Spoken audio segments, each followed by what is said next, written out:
Hola chicos! Our focus in Unit 3 is Western civilization, both the history that gave rise to Western civilization and the connections that we can make between that history and Western civilization today. In previous days, you've seen some examples from the cradle of Western civilization, ancient Greece, and how ideas like philosophy and democracy became defining characteristics of Western civs. Today, we are going to begin our study of that other foundational Western civilization, ancient Rome. And since I'm eventually going to make you read an essay that compares ancient Western civs to Western civilization today, I thought we could start off our study of ancient Rome by comparing it to a Western civilization from today that you all know relatively well, the United States of America.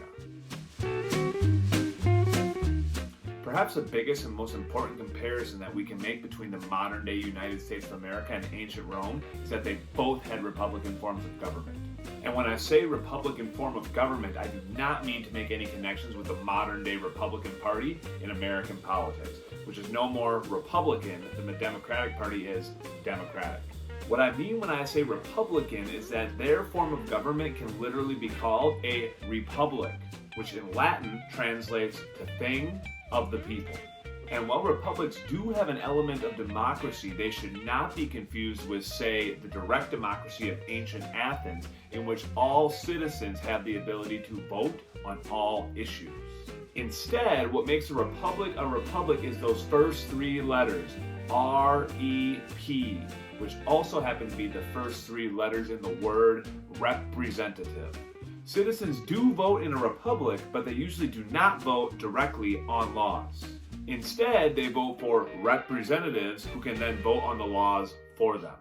This is why us regular citizens don't have to hop on a bus to Washington, D.C. every time a new piece of legislation is up for a vote. We vote for our elected officials, and then our elected officials do that for us. This is the kind of government that was established in Rome right around 509 BCE, at approximately the same time that Cleisthenes was building his democracy in Athens. Romans replaced their monarchy with elected magistrates, establishing a republic that would endure 5 centuries. And while our modern U.S. republic and the ancient Roman one had a lot of differences, there are some very important similarities. The Roman Republic had rule of law, meaning that laws, not men, were the highest form of authority in Roman government. This is very similar to the U.S. Constitution and very different from a country that has, like, say, a king who is not only above the law, he is the law. Like the United States, the Roman Republic had separation of powers with the executive, judicial, and legislative powers of government in different hands and different bodies.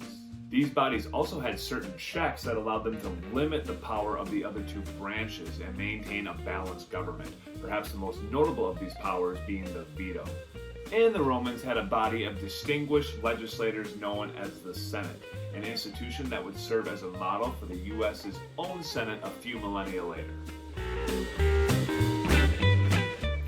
Though historians debate exactly when in history this happened, eventually the Roman Republic converted into an empire. Rather than solely looking inward, the Roman Republic began to look outward and focus on military conquest and territorial expansion. And expand they did. At its largest, the Roman Republic is estimated to have had up to 60 million inhabitants, who made up from 1/6 to 1/4 of the total world population. The empire encompassed nearly all of Western Europe, as well as significant parts of the Middle East and North Africa, which is why its contemporaries described it with the Latin phrase Imperium sine fine, which means empire without end. I hope I pronounced that correctly. And without this imperial expansion, who knows if Western civilization would have ever become the global force that it is today. Now, the United States is not technically an empire. Debatable! But like ancient Rome, its dominance at this moment in world history is unrivaled. And also like Rome, the United States is more than willing to use its military to secure its dominance around the world and in turn, spread its influence. If you've ever traveled in any foreign country, you should be well aware of the prevalence of American culture abroad. Another sign of how the culture of Western civilization is continuing to grow and spread, sometimes against the will of the people who live in the places where it's growing and spreading. Many of the ideas that the Romans contributed to Western civilization were borrowed from the Greeks because, well, the Romans conquered them. Greek art, literature, architecture, history, and philosophy all tremendously influenced Roman civilization and the Western civilizations that came later. If you're looking for an American example, try to count all the pillars and arches that you'll see in a carriage ride around downtown Washington, D.C. But perhaps the most important idea that the Romans contributed to Western civilization, as far as impact is concerned, is an idea that did not come from the Greeks. And that idea is the religion of Christianity. Rome doesn't become Christian until the 4th century CE, but once it converted, it kind of stuck. More on that in a coming lesson, but if you're looking for some evidence of this impact and are up for another carriage ride, take one around your hometown and count the number of Christian churches compared to the number of places of worship from other religious faiths. My guess is the churches win in a landslide. How about a way that ancient Rome and the United States are not similar? Rome fell and the United States is still on top. For now. But if you do a quick Google search of, say, will the United States fall like ancient Rome ? You're sure to find tons of articles and videos that are trying to draw comparisons between the modern day United States and the Roman Empire just before its fall. And while these comparisons are kind of like comparing apples and oranges picked from different continents 2,000 years apart, there are some unsettling similarities.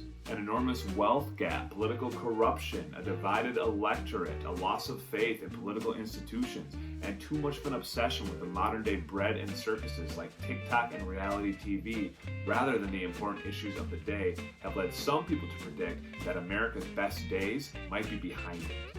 But in order to know if there's a worthwhile comparison there, we'd first need the American downfall to come to fruition, and second, need a couple more 100 years of human history to gain the historical hindsight necessary to really evaluate what happened.